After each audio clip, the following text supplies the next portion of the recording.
Good morning, friends. I'm going to come on and be quick this morning, but I just did want to come on and just wish you all a fantastically faith-filled Friday, a soulful Saturday, and a soul-stirring Sunday. Today is January 31st, 2025. Excuse me. It is difficult for me to just believe that we are already at the last day of January of 2025. It looks as if we were all just celebrating New Year's Eve.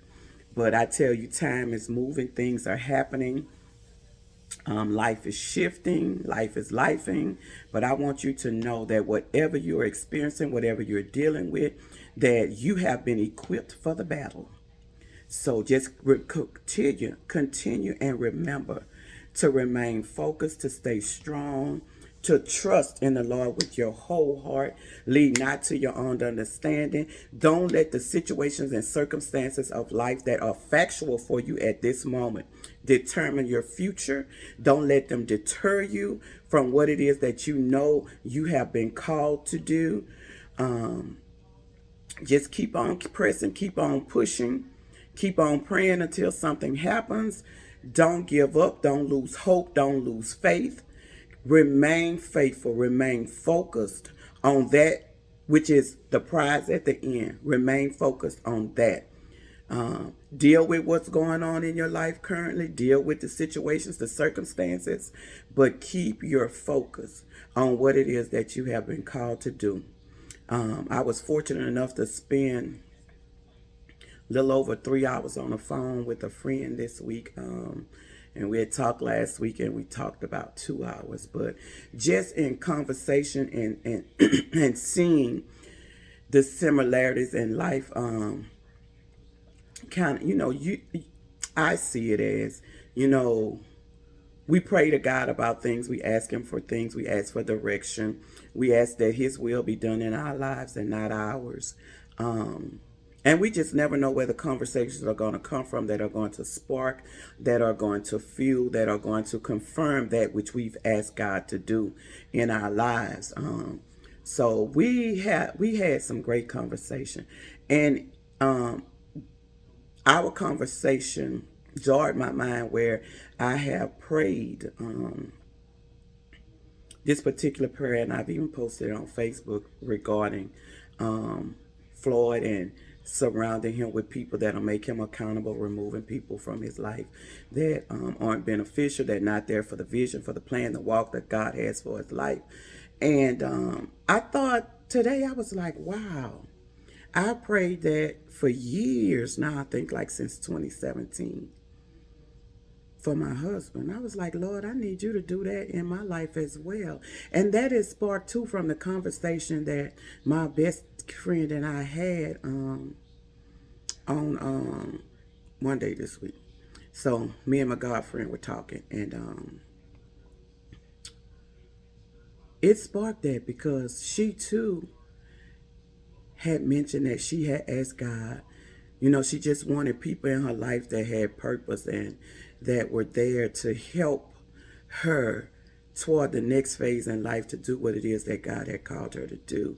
Less drama, less friction, and sometimes we hold on to people who they thrive in dysfunction. And it puts a hindrance on what it is that we are doing.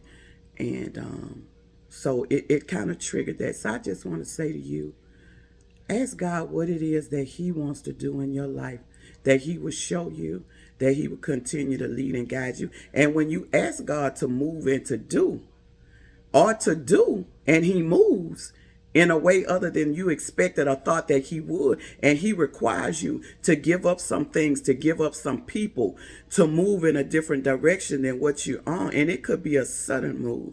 And I remember saying, around the 5th, I posted something about it was just something different I saw in my life, how my life, I just felt different.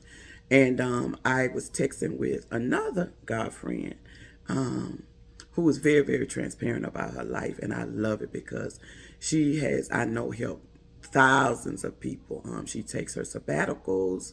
She's dealt with great loss.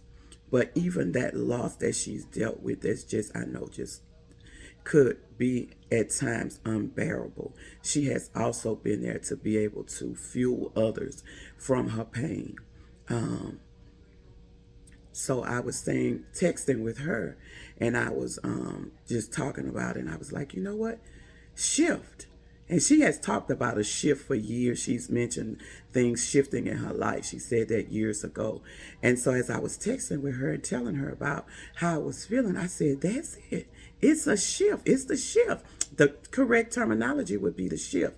So when you ask God to do things and he calls that shift in your life, you know, you you may not be prepared for it, but just always stay ready, and to know that when he calls you to do it, it's not gonna always be easy.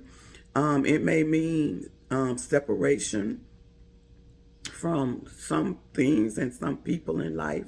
Some may be temporary, but some may be permanent.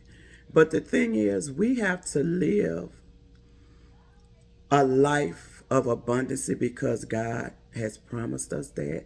And sometimes we are a hindrance to our own abundance. We are a hindrance to our own peace.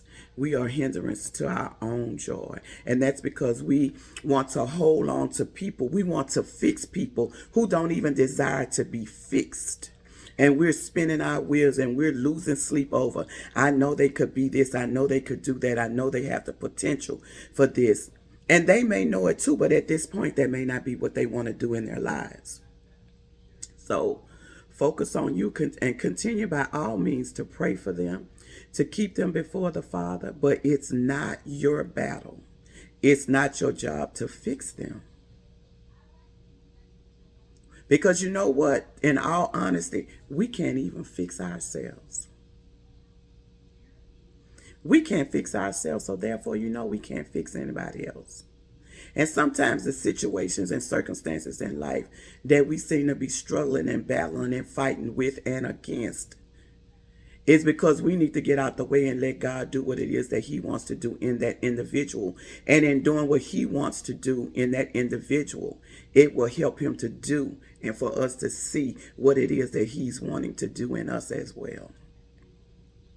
So I said I was going to be quick. So I'm going to say that and just say that you are equipped for whatever it is that you're dealing with in life. And guess what? The fight is fixed in your favor. You were destined to win. But remember, sometimes we have to get out of our own way. Let God be God, not only in the other person's life, but in our lives as well. So y'all take care. Be blessed. Happy February to you all. Do what you have to do. Be who God has called you to be. Love yourself. Love and pray for those that you want to help and they seem to not want your help.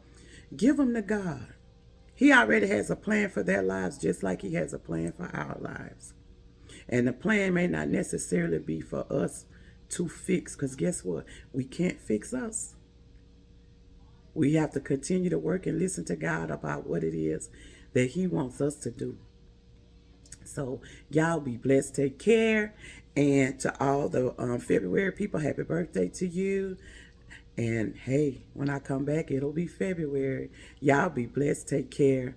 It's my prayer until we meet again. Bye-bye.